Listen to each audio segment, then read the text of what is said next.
Hello everyone, welcome back to IQ classes with Nandini sir. आप देख रहे हैं IQ classes by Nandini sir. और आज हम लोग इस वीडियो में बात करने वाले हैं राइबोसोम के बारे में। ठीक है, तो अगर अभी तक आप लोग माइटोकॉन्ड्रिया का वीडियो नहीं देखे हैं, जाकर के देखिए, माइटोकॉन्ड्रिया को देखिएगा, उसके बाद ही आपको राइबोसोम का वीडियो समझ में आने वाला है। और सबसे पहले वीडियो देखने से पहले मैं आप लोगों को आज बिहार दिवस मनाया जा रहा है, साथ साथ में जल दिवस मनाया जा रहा है, उसकी आप लोगों को बहुत सारे शुभकामनाएं मैं देने का प्रयास कर रहा हूं कि आप लोग जो हैं बिहार देश की, जिस तरह से बिहार ने अपने देश में दूसरे देशों में स्थान बना करके रखा है, आने वाले नए पीढ़ी, नए युवक इस स्थान को बरकरार रखें और आगे तक पहुंचाने का प्रयास करें, क्योंकि हम ही लोग जो हैं इस देश के फ्यूचर हैं, इस राज्य के फ्यूचर हैं। तो अगर हम लोग सही से रहेंगे तो ही हमारा देश राज्य जो है और आगे जाने जाएगा। ठीक है। दूसरी है, हम लोगों को वाटर सेव करना चाहिए, सेव वाटर सेव लाइफ। आज जो है जल दिवस मनाया जा रहा है, तो हम लोग को पानी का अच्छे से उपयोग करना चाहिए, ज़्यादा खपत नहीं करना चाहिए। जितना आवश्यकता हो पानी का उतना ही हमें यूज करें, ताकि पानी जो है हमें, ये संसाधन जो है हमें हर समय तक अपने जीवन तक मिलता रहे और आने वाले फ्यूचर के लिए भी पानी बरकरार रहे। ठीक है, तो हम लोग अब शुरू करते हैं अपने नए टॉपिक, जो आज मैं आप लोगों के साथ में डिस्कस करने वाला हूं। वह मेरा टॉपिक है राइबोसोम। तो चलिए बिना लेट के हम लोग शुरू करते हैं। राइबोसोम में हम लोग अध्ययन करेंगे कि राइबोसोम किस चीज़ का बना होता है, राइबोसोम को खोजकर्ता कौन है। ठीक है, और राइबोसोम प्रोकैरियोटिक यूकैरियोटिक में किस तरह से पाए जाते हैं, कितने प्रकार होते हैं, ठीक है ना, इसके अवसादन गुणांक क्या है, ये सब के बारे में हम लोग बात करने वाले हैं। राइबोसोम का व्यास क्या है, आकार क्या है, इसके बारे में हम लोग इस वीडियो में चर्चा करने वाले हैं। अगर अभी तक आप लोग मेरे चैनल पे नए हैं तो प्लीज़ आप लोग चैनल को सब्सक्राइब कीजिए, लाइक कीजिए, शेयर कीजिए, कमेंट्स कीजिए। अगर आप सब्सक्राइब नहीं कर सकते तो कम से कम जो भी वीडियो देखते हैं आप उस वीडियो को लाइक कीजिए। लाइक करने से हमें जरूर मिलता है कि इतना मेरे वीडियो को देखा गया है, तो और वीडियो बच्चों के लिए, स्टूडेंट्स के लिए, मेरे भाई के लिए लाया जाए। चलिए let us continue on the topic. देखिए आज हम लोग का टॉपिक बात करने वाला है राइबोसोम के बारे में, जिसे राइबो न्यूक्लियोप्रोटीन पार्टिकल्स भी कहा जाता है। मतलब कि यह अगर मैं बात करूँ तो राइबोसोम जो है वह प्रोटीन का बना होता है। किसका बना होता है? राइबोसोम जो होता है प्रोटीन का बना होता है। ठीक है, तो लिखा भी मैंने है कि राइबोसोम के बारे में कि राइबोसोम आरएनए प्लस प्रोटीन के बने होते हैं। अब किस चीज का बना होता है आपसे पूछ सकता है कि राइबोसोम बने होते हैं, ऑप्शन में रहेगा, ठीक है ना, क्वेश्चन रहेगा राइबोसोम बने होते हैं।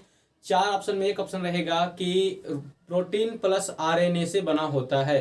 तो जहां पे आरएनए प्लस प्रोटीन दिखाई दे, वो उससे बनने वाला जो नया पदार्थ होगा, नया जो नाम पड़ेगा, उसे राइबोसोम कहते हैं। ठीक है, तो आरएनए प्लस प्रोटीन के क्या बने होते हैं? तो राइबोसोम बने होते हैं। यह होते कैसे? तो यह अत्यंत सूक्ष्म कण होते हैं, मतलब कि बहुत महीन होते हैं, जिससे हम अपनी नंगी आंखों से, क्या माइक्रोस्कोप से भी नहीं देख सकते हैं। ठीक है ना, राइबोसोम इतने सूक्ष्म कणिकाएं होते हैं कि जिसे हम लोग नंगी आंख तो छोड़ दीजिए, माइक्रोस्कोप की सहायता से नहीं देख सकते हैं। तो अब क्वेश्चन के सर तो देखेंगे से, तो किस चीज से देखेंगे मेरे भाई, बता दो किस चीज से देखने वाले हैं। तो चलिए आप अंत तक देखें, आपको प्रत्येक क्वेश्चन का उत्तर मिल जाएगा। ठीक है, तो चलिए, तो यह अत्यंत सूक्ष्म कण होते हैं, मतलब कि बहुत महीन महीन कणिकाएं होती है, पतली कणिकाएं होती है। इसका निर्माण अभी मैंने बताया कि इसका निर्माण जो होता है आरएनए प्लस प्रोटीन से होता है। किससे से होता है इसका निर्माण? मतलब कि राइबोसोम का जो निर्माण होता है वह आरएनए प्लस प्रोटीन से होता है, इसीलिए इसे राइबोसोम कहते हैं। आगे है राइबोसोम की खोज, मतलब कि राइबोसोम की खोज करने वाले कौन व्यक्ति हैं? तो पायलट नामक वैज्ञानिक। कौन नामक? पायलट नामक वैज्ञानिक जो है 1955 ईस्वी में राइबोसोम का खोज किए। किसका खोज किए? तो पायलट नामक वैज्ञानिक जो है 1955 ईस्वी में राइबोसोम का खोज किए। तब से भी पूछ सकता है कि राइबोसोम का खोजकर्ता कौन है, कब खोजा गया? तो पायलट नामक वैज्ञानिक कब खोजे? तो 1955 ईस्वी में। किसका खोज किए? तो आपका हो जाएगा राइबोसोम। हमें आशा है कि आप लोगों को समझ में आ रहा होगा और आपका प्रत्येक ऑब्जेक्टिव क्वेश्चन जो है कंप्लीट होते चल रहा होगा। चलिए तो अब आगे देखते हैं आगे क्या इसमें है।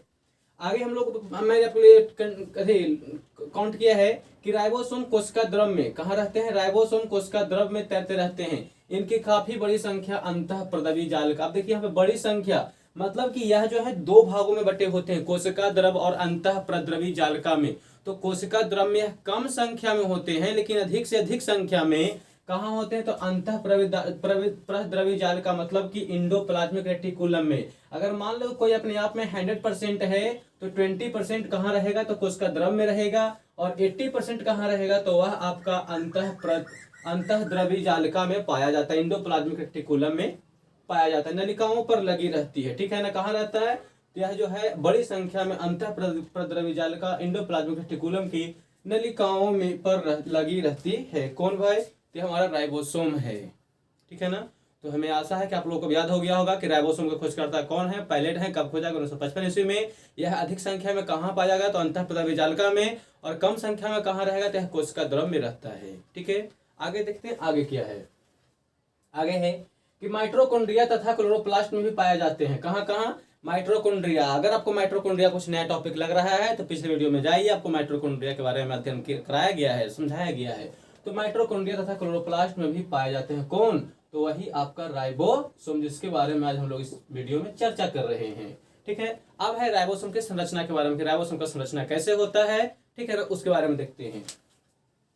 तो राइबोसोम की संरचना के बारे में बात करें तो यह सूक्ष्म गोलाकार, देखिए यह सूक्ष्म, बहुत सूक्ष्म आकार में कैसा? तो गोलाकार कण होता है। याद रखिएगा कि राइबोसोम जो होता है सूक्ष्म होता है, गोलाकार, गोल आकार का। देखिए मैंने कुछ डायग्राम भी बनाया है, तो ये जो डायग्राम देख रहे हैं यह गोलाकार है, इसके अंदर में राइबोसोम भरा पड़ा है, ठीक है ना। तो इस राइबोसोम की संरचना जो है सूक्ष्म होता है, गोलाकार कण होते हैं। इसका मैं व्यास की बात करूं तो 150 एंगस्ट्रॉम से 250 एंगस्ट्रॉम रहता है। कितना रहता है?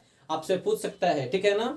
किसी भी एग्जाम में, कॉम्पिटेटिव एग्जाम में पूछ सकता है कि राइबोसोम का संख्या थी, राइबोसोम का व्यास क्या होता है? तो एक ऑप्शन में रहेगा 150 से 250 एंगस्ट्रॉम। तो जहां पे 150 से 250 एंगस्ट्रॉम दिखाई पड़ेगा वह आपका राइबोसोम का संरचना रहेगा, व्यास रहेगा, ठीक है। तो इसको अच्छे से याद कर लेंगे। इसे केवल इलेक्ट्रॉन सूक्ष्म माइक्रोस्कोप की सहायता से देखा जा सकता है। मैंने ऊपर बताया था कि यह इतना सूक्ष्म कण होता है कि इसे माइक्रोस्कोप की सहायता से नहीं देख सकते हैं। तो किससे देखेंगे? तो यह आपका उत्तर मिल गया कि इसे इलेक्ट्रॉन माइक्रोस्कोप की सहायता से देख सकते हैं, मतलब कि इलेक्ट्रॉन की सहायता से, ठीक है ना। सूक्ष्म माइक्रोस्कोप ना, इलेक्ट्रॉन माइक्रोस्कोप की सहायता से देखा जा सकता है, अध्ययन किया जा सकता है। आगे देखते हैं।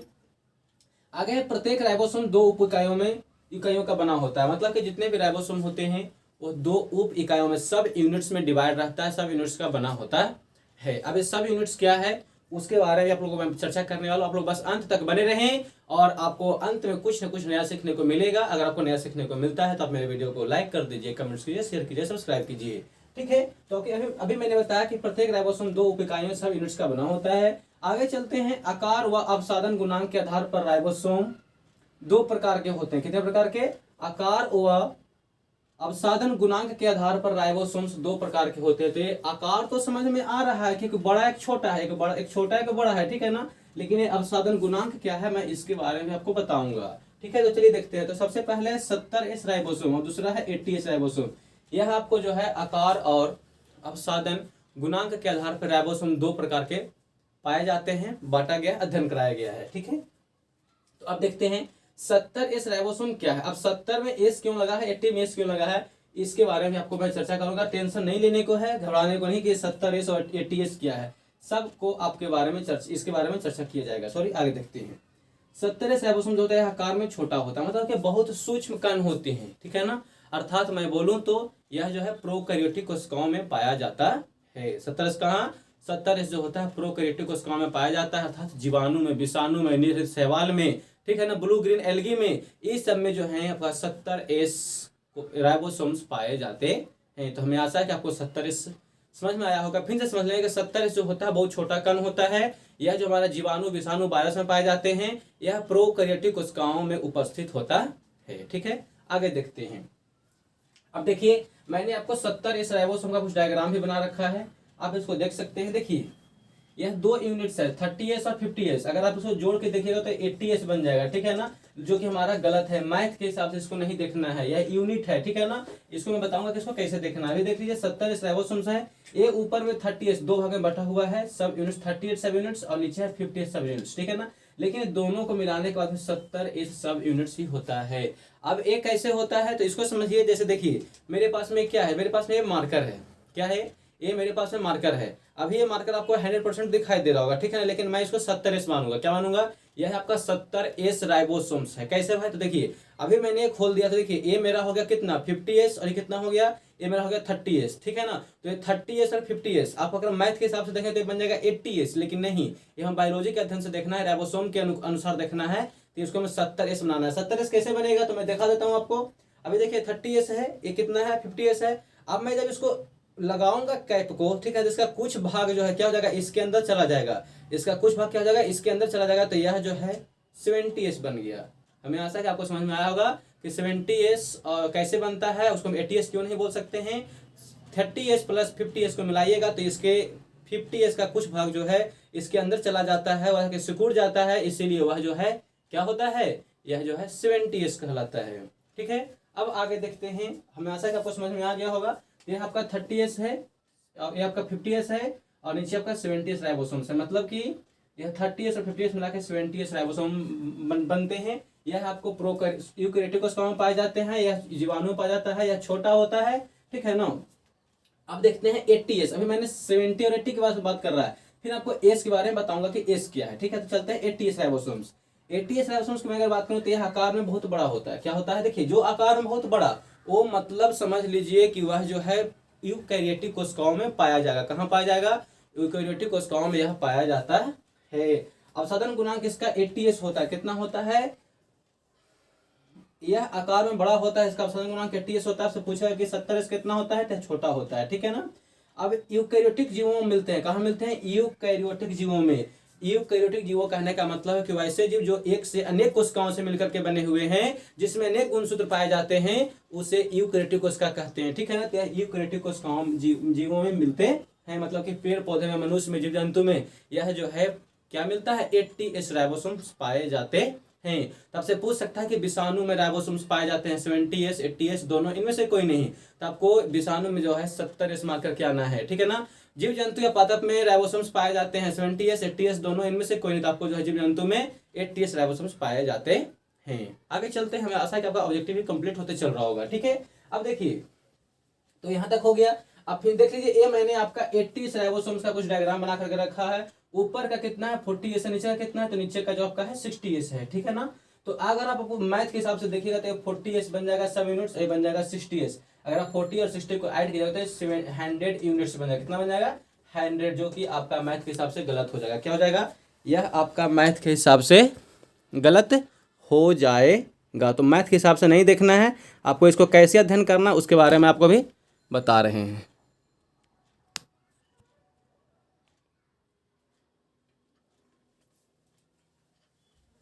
तो ये देखिए, जिस तरह से मैंने अभी आपको 70s के बारे में बात की, उसी तरह से आपको 80s के बारे में बात करना है, समझना है, प्रयास करना है। ठीक है ना। तो ये आपका ऊपर वाला 40s छोटा वाला है, नीचे 60s बड़ा वाला भाग है। ठीक है ना। और टोटल मिला के 80s। अब कैसे होगा, देखिए, ये मेरे पास मार्कर है। ठीक है ना। अभी आपको दिखाया कि 80s समझना है। क्या समझना है, 80s समझना है। इसको मैंने खोल दिया तो आपका कितना 60s, ये आपका 40s में बट गया। लेकिन जैसे मैं इसको कैप कराऊंगा तो इसका कुछ भाग जो इसके अंदर चला जाएगा, तो जाकर अंदर चिपक जाता है, सट जाता है, इसीलिए इसको 80s बोला जाता है। ठीक है, तो हमें आशा है कि आपको 70s और 80s भी समझ में आ गया होगा। अब चलते हैं कि एस क्या है। मैंने बार बार एस के बारे में बात करते, तो एस क्या है, तो एस को साधन गुणांक को अध्ययन करने के एक युक्त होता है, कि मतलब यंत्र होता है जिसे अल्ट्रा सेंट्रीफ्यूज कहते हैं। क्या कहते हैं, अवसादन गुणांक के अध्ययन करने के लिए एक यंत्र होता है जिसे अल्ट्रा सेंट्रीफ्यूज कहते हैं। ठीक है ना। अब इसको मापने की इकाई, मतलब कि इसके अध्ययन को मापने की इकाई को, इसको मेजरमेंट करने की इकाई को स्वेडबर्ग यूनिट होता है। क्या होता है, इसके मापने की इकाई को स्वेडबर्ग यूनिट होता है, जिसे एस से दर्शाया जाता है। ठीक है ना।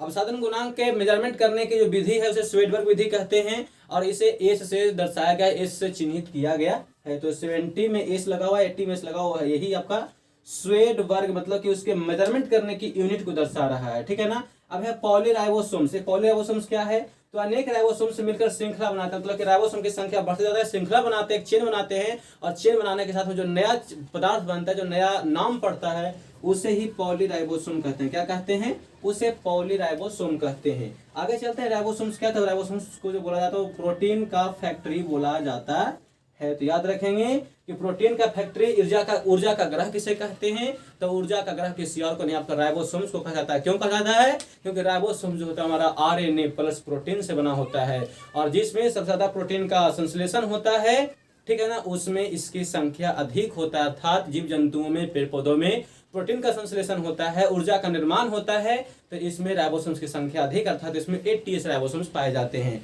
तो हमें आशा है कि आपको यह वीडियो जो है यहाँ तक समझ में आया होगा। अगर आपको यह वीडियो यहाँ तक समझ में आया है तो प्लीज़ आप मेरे वीडियो को लाइक करें, सब्सक्राइब करें, शेयर करें, कमेंट्स करें कि हाँ यहाँ तो मेरे को समझ में आ गया है।